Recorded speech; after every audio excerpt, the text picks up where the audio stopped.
चलो आज हम देखते हैं मैथ में कि गुणनखंड ज्ञात कीजिए। टाइप नंबर पहला है गुणनखंड का। गुणनखंड में टाइप नंबर पहला, दूसरा, तीसरा, चौथा, पांचवा तक हम करवाएंगे। ठीक है। अब प्रश्न देखते हैं। पहला है, समझते हैं गुणनखंड निकालते कैसे। देखो बाबू, प्रश्न संख्या पहले को तो देखो, इसको है ये एक्स स्क्वायर प्लस के 5x प्लस के 6। मतलब क्या है, यहाँ लिखे दे रहे हैं एक्स स्क्वायर है प्लस के 5x और प्लस के 6। यही क्वेश्चन है ना हमारा। अब इसके क्या करने हैं हमको, गुणनखंड करने हैं। यहाँ कोई संख्या लगी नहीं है, यहाँ देखना।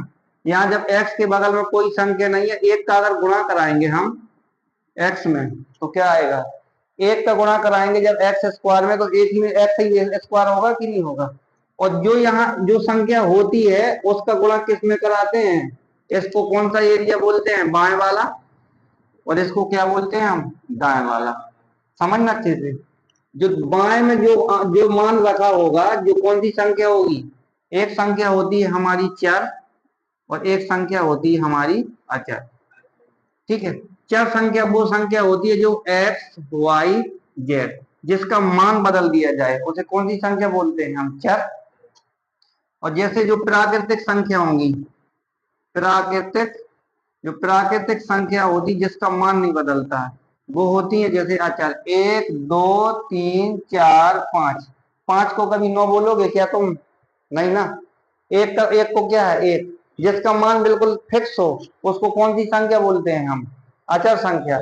जैसे x को कभी हम 1 मान सकते हैं, मान 2 मान सकते हैं, 3 मान सकते हैं, 300 मान सकते हैं, और कभी कभी 5000 भी मान सकते हैं, नहीं मान सकते हैं। जिसका मान फिक्स ना हो गए वो कौन सी संख्या होती है, ठीक है, ये चर संख्या होती है। और जिसका मान फिक्स हो गए वो कौन सी संख्या होती है, अचर संख्या।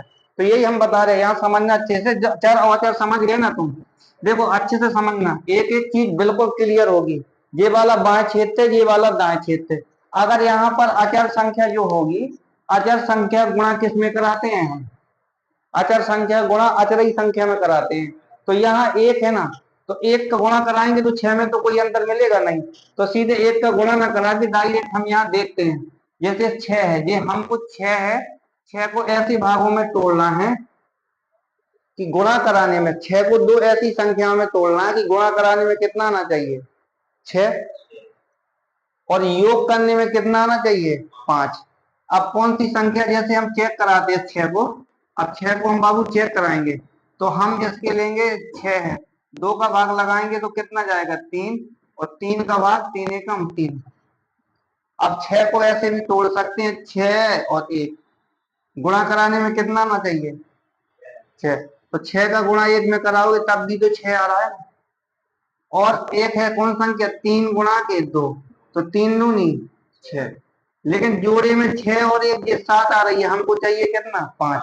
तो 3 और 2 कितना हो जाएगा, 5, और गुणा कराने में 3 दूनी 6, 3 प्लस को 2 के जोड़ेंगे हम तो यहाँ मिलेगा कितना हमको, 5, और गुणा कराएंगे तो मिल जाएगा 6।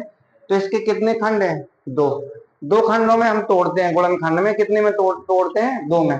अब 2 में तोड़ेंगे जब हम इसको, तो इसको ये 6 है हमारा, 6 को किस में तोड़ दिया, 2 में और 3 में। तो इसका ये हो गया हमारा 2x और ये हो जाएगा हमारा 3x। अब इसको देखते हैं, ये x है तो यहाँ अब x को x रख देंगे पहले, फिर प्लस एक्स स्क्वायर है, फिर चिन्ह कितना है, 3x प्लस के, तोड़ रहे हैं ना, गुणनखंड कर रहे हैं। ये कितना हमारा, समझना फिर से, ये एक्स स्क्वायर है प्लस के हम 3x प्लस के 2x, और प्लस कितना हमारा 6। 3 और 2 जोड़ोगे तब भी तो 5x बनता है ना, तो तोड़ दिए, गुणनखंड कर रहे हैं ना। अब देखते हैं यहाँ, अब ये कितना x, x कितनी बार लिखा है, 2 बार। जैसे कि हम x गुणा के x करेंगे तो ये एक्स स्क्वायर बनेगा कि 2। जैसे 2 गुणा के हम 2 करेंगे तो ये कितना हो जाता है, 4। और 2 का 2 बार लिख दें तो 2 कितनी बार लिखा है, 2 बार लिखा, तब भी तो मिलेगा ना हमको 4, नहीं मिलेगा, तब भी हमको 4 मिलेगा। इसीलिए फिर देखो आगे समझते हैं। यहाँ तोड़े थे हम कौन से भाग में, ये 6 को, 3x और 2x में, है ना।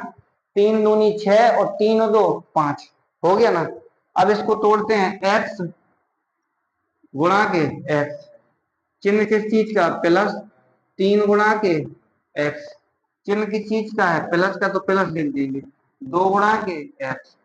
चिन्ह किस चीज का, प्लस, 3 को भी तोड़ेंगे, 2 गुणा के 3। अब जो ये वाला हिस्सा होता है दो संख्याएं का, दो मतलब कि ये बहुपद है, एक ये एक हो गया है मान, एक हो गया ये मान, और एक इनका, इन दो का शुरुआत के दो का अलग रखते हैं, शुरुआत का दो का बाद में दो का अलग रखते हैं। जैसे इसमें x कॉमन है, यहाँ भी x बैठा हुआ है और यहाँ भी x बैठा है ना, तो यहाँ भी x बैठा है, यहाँ भी x बैठा है, दोनों x बैठे हैं, तो जब x x बैठेंगे तो यहाँ कर देंगे हम, x कॉमन ले लिया है। अब ये x यहाँ अकेला है, यहाँ 3 बैठा है, और जो कॉमन ना हो वो का कर देंगे हम अंदर वाले ग्राउंड में। यहाँ चिन्ह किस चीज का है, तो यहाँ प्लस लगा देंगे, क्या लगा देंगे हम, प्लस। अब यहाँ देखेंगे इसमें 2 कॉमन है, इसमें कितना कॉमन है, 2, तो 2 बाहर निकाल लेंगे, जो कॉमन होगा वो कहाँ रख दिए हम, बाहर रख दिए। फिर यहाँ देखेंगे x बच गया हमारा और 3 बच गया, तो x प्लस के 3, ये हो गया।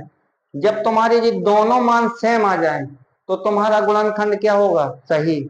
अगर ये दोनों मान सेम नहीं आए तो तुम्हारा गुणनखंड क्या होगा, गलत। तो यहाँ देखेंगे दो मान में से कितना मान रखते हैं हम, एक मान। पहले ये ले लेंगे जो मतलब कॉमन लिया था, x प्लस के, दिख रहा ना, देखो मोबाइल में, x प्लस के कितना हो जाएगा, 2, तो यहाँ रखने दे रहे हम, ये यहाँ पे रखने दे रहे हैं, तो ये हो जाएगा x प्लस के 2, और एक मान ले लेंगे x प्लस के 3, तो ये हमारा क्या हो गया, गुणनखंड। गुणनखंड ज्ञात कीजिए, तो ये का निकाल दिए हम गुणनखंड।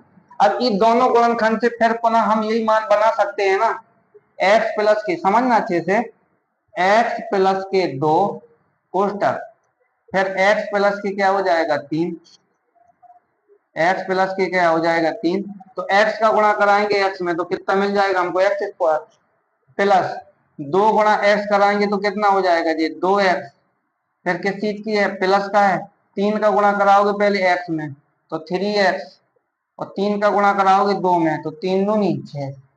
अब यहाँ देखेंगे हम इसको, एक्स स्क्वायर हो गया ना, ये एक्स स्क्वायर है, 3 और 2 प्लस के 5x और प्लस के 6, जो संख्या का हमने गुणनखंड करने के लिए दिया था वही संख्या बन के आई कि नहीं भाई, तो समझ में आ गई ना बात।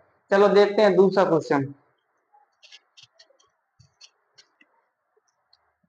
अब ये सवाल दूसरा है, ठीक है, इसको देखो बाबू, ये हमारा सवाल नंबर है दूसरा। यहाँ 2x प्लस के 7x प्लस के 6, तो यहाँ चर संख्या क्या है, कि अचर संख्या है ये अचर संख्या, अचर संख्या गुणा किस में कराएंगे हम, 6 में।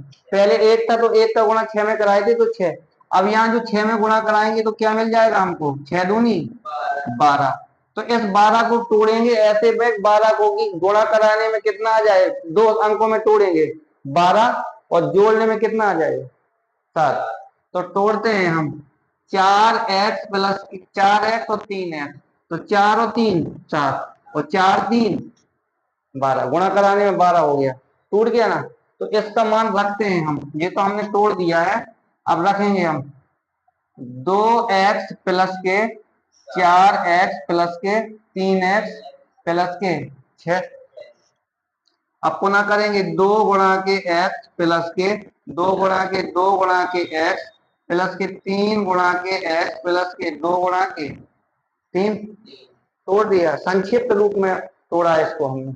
अब यहाँ देखेंगे कॉमन यहाँ तक तो है ना ये वाला भाग, इसमें कॉमन 2 है, इसमें भी कॉमन कितना है 2, तो 2x है, यहाँ पर 2 कॉमन इसमें भी है और x इसमें भी कॉमन है ना, ये कॉमन है ना,